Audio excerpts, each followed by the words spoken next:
Welcome to ISOM251 Operations and Management Week 8. This week we're going to talk about supply chain management.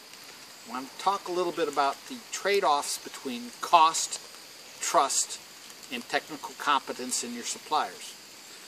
So when I was working for Thompson, our purchasing department had done a very good job of getting our suppliers' prices down to the point where the suppliers were doing what we needed them to do and producing a very cheap, inexpensive cost part.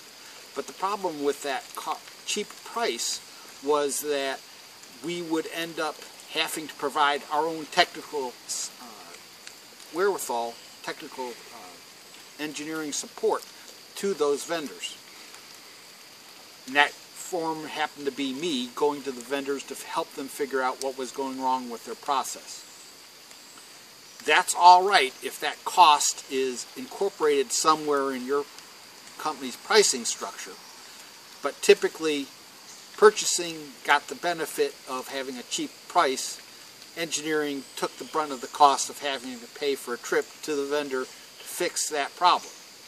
Now, on top of that, what would also happen is that put the vendor in a bad situation where whenever our purchasing department wanted to save some money, they would delay payment. Well, if you're running an operation on a very cheap basis with very little margin for error, what would tend to happen is those vendors would suffer pretty tremendously if they missed payments. They would have to then miss payments to their suppliers and to their people, and that was not a good situation.